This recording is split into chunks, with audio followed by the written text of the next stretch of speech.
एवं साथियों, इस वॉइस मैसेज के माध्यम से मैं आपसे बात करने की मंशा केवल यही है कि जो विषय को लेके हम ऑनलाइन पद्धति से जो निवेदन दिए हैं, इस विषय पे चर्चा करने हेतु हम ग्रुप पे एक साथ चर्चा करने के लिए आने वाले थे। जो मैं कहना चाहता हूँ, अगर वो लिखित स्वरूप में अगर कहता तो उसके लिए बहुत समय जाता, इसलिए मैं इस वॉइस मैसेज के माध्यम से आपसे चर्चा करूँगा।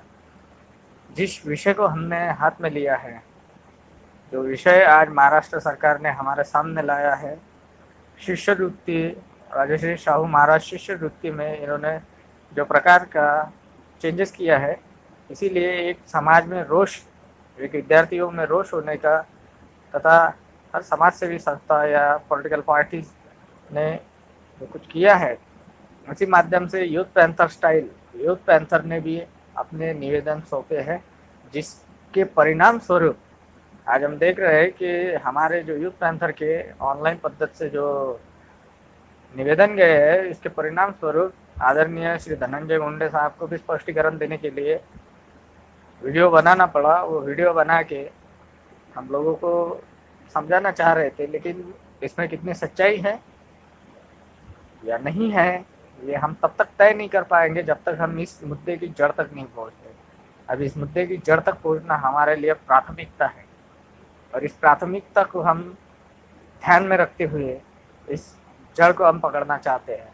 इस हेतु हमारी जो इस विषय के बहुत अच्छे जानकार है, उनके साथ में चर्चाएं चल रही है, क्योंकि अगर हम लोगों ने मुद्दा उठाया है तो इस मुद्दे को ख़त्म करना भी हमारा कर्तव्य बनता है।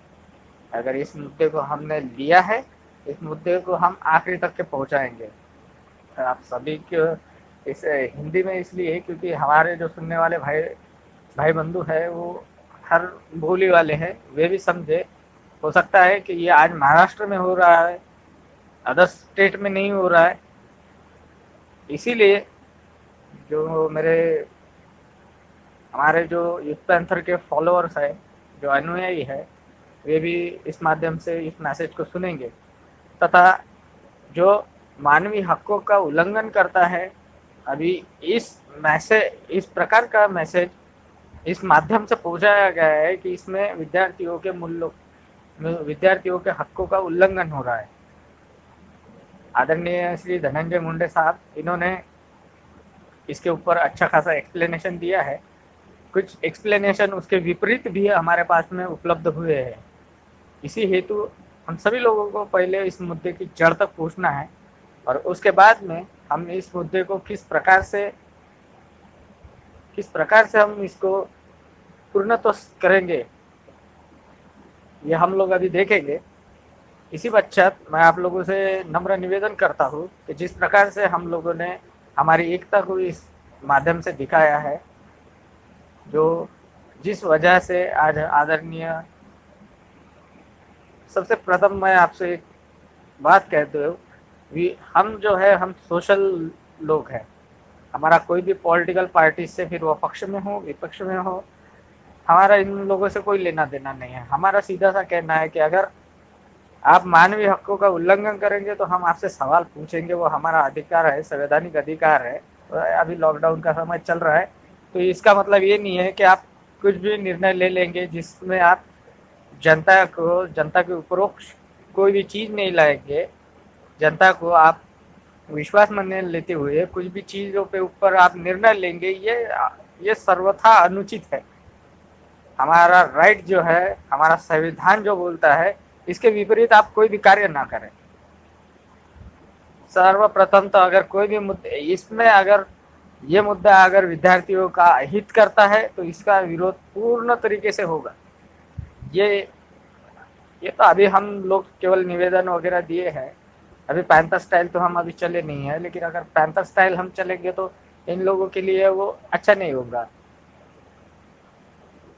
पैंथर स्टाइल क्या होता है, अभी जिस निवेदन के माध्यम से भी आप लोगों ने देखा है, केवल और केवल अगर निवेदन के माध्यम से अगर किसी को एक्सप्लेनेशन देने की ज़रूरत पड़ती है, तो आफ्टर लॉकडाउन अगर हम लोग सड़कों पे उतरेंगे तो इस आपके लिए ठीक नहीं होगा। ये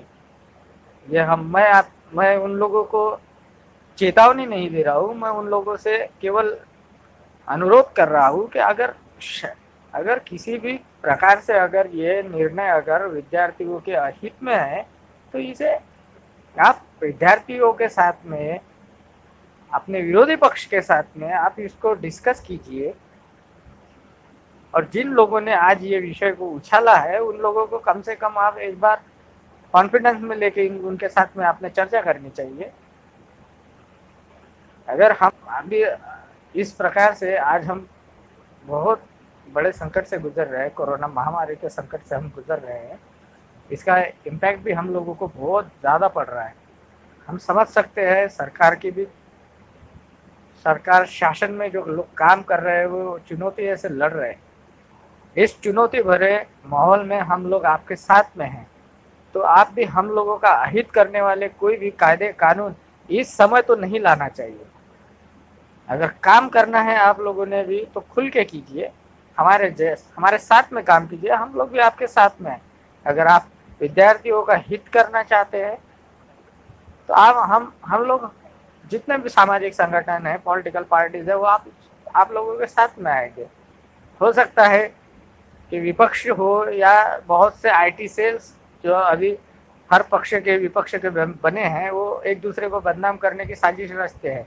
उस साजिश का हमें हिस्सा बनना नहीं है। उस साजिश का हिस्सा हम ना कभी थे ना कभी बनेंगे। हम हमारा सशक्त विवेक बुद्धि से जो हमारे बुद्धि को ठीक लगता है, जो हमारे दिमाग को ठीक लगता है, जो हमें अंतर मन से पटता है, ऐसी ही चीज़ों का हम साथ देंगे। फिर वो अगर ये कोई भी चीज़ अगर विद्यार्थियों का या मानव मूल्यों का अगर विघटन करने वाली होगी, तो इसका पुरजोर तरीके से विरोध किया जाएगा और आप तैयार रहिएगा। अभी तो केवल हम संवैधानिक तरीके से आवेदन निवेदन दे के हम इस चीज़ को आपके समक्ष प्रस्तुत कर रहे हैं, किंतु जब समय ऐसा आएगा कि अगर इन हकों के लिए हमें लड़ना पड़ेगा तो हम सड़कों पे ज़रूर उतरेंगे।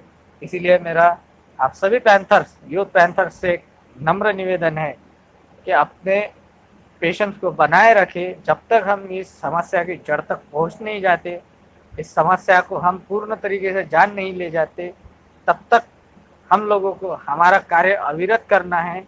और हमें इन लोगों को भी हम दिखा देंगे कि हम किस प्रकार से कार्य कर सकते हैं। यह सब मैं कहते हुए, और आप सभी की प्रतिक्रिया मुझे अपेक्षित है, आप मुझे प्रतिक्रिया दे और हम इस समय और इसके पश्चात भी हम इसी विषय पे चर्चा करेंगे या और कोई विषय पे चर्चा करेंगे। सारी चर्चा होने के पश्चात मैं आप लोगों से नम्र निवेदन करता हूँ कि अपना पेशेंस बनाए रखें और घरों में सुरक्षित रहे। कोरोना महामारी है, इस महामारी से हमें लड़ना है, इस महामारी को हमें मात करना है। इसके लिए हम शासन प्रशासन को भी पूर्ण तरीके से सहयोग करेंगे। उनका भी यही कर्तव्य बनता है कि ऐसे महामारी के समय में वो लोग ऐसे कोई भी समाज अहित वाले निर्णय ना लें। जय भीम, जय भारतीय संविधान।